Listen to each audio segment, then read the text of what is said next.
Welcome to The Explainer. Today, we're diving into a huge shift happening in South Korean education. For decades, it's been all about grades, scores, relentless competition. But now, there's a new priority that's taking center stage: student well-being.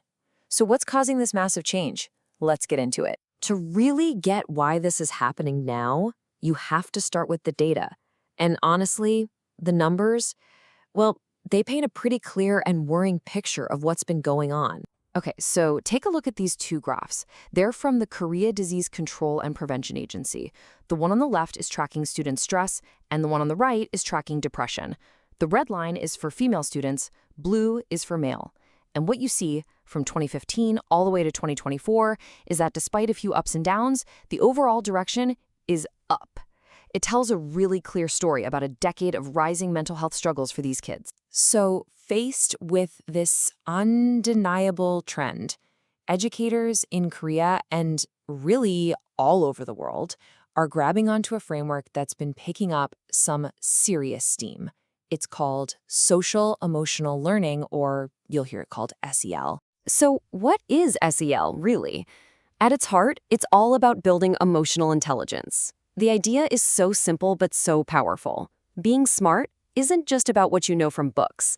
It's also about understanding yourself, connecting with other people, and bouncing back when things get tough. You know, the kind of life skills that you don't always learn in a traditional classroom. Now, this isn't a new idea.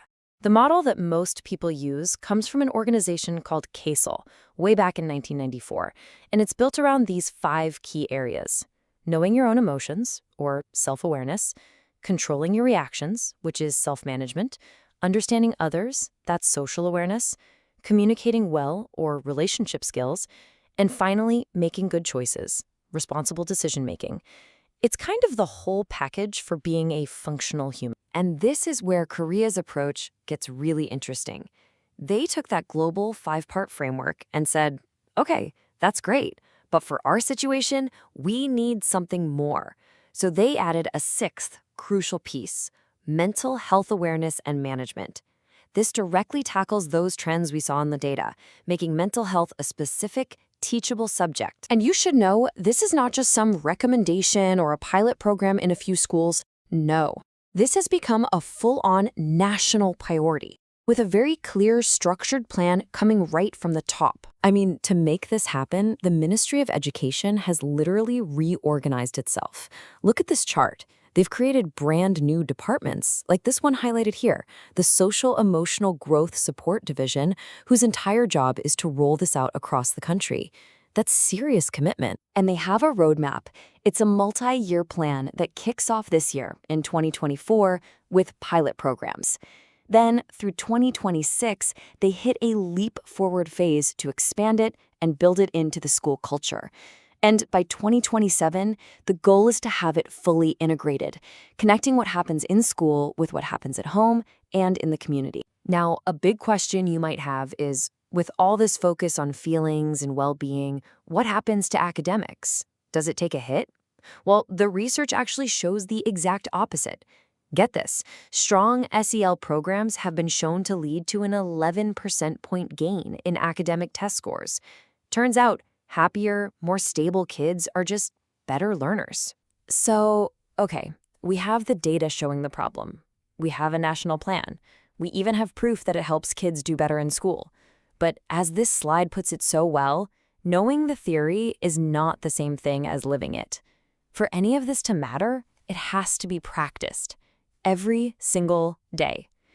And that brings us to the biggest question of all. Seriously, how can a teacher who is already juggling a million things and has a packed curriculum possibly squeeze this entirely new dimension of teaching into their daily routine? Well, the answer, more and more, is coming from some really smart and intuitive educational technology. There's this new wave of edtech tools designed specifically to make social emotional learning easy, engaging, and just a natural part of the school day. First up, there's a tool called GoNoodle, and its genius is in its simplicity. It's basically a library of short videos with guided dances, stretches, and breathing exercises. So a teacher can just press play, give the class a 2-minute brain break to get the wiggles out, or help an anxious kid calm down with a quick mindfulness exercise. It's about using the body to help the brain. Next is a really fascinating one called Seam Space. Think of it as an AI-powered emotional diary for students. It gives them a private digital space where they can just write about their day, their feelings, their struggles, and an AI chatbot can actually offer supportive questions and little reflections. And this is where the design is just brilliant. On the left, that's the student's view, a totally private calendar of their own entries. No one else sees that. But on the right, that's the teacher's dashboard. It takes all the student data, anonymizes it, and gives the teacher this incredible, high-level view of the classroom's emotional weather. They can see if stress is a big theme this week without ever reading a single private entry. And finally, there's Class Dojo, which takes a completely different path. It turns the whole thing into a game. It basically creates a positive feedback system for the classroom, where every student is represented by their own friendly little monster. So here's how it works.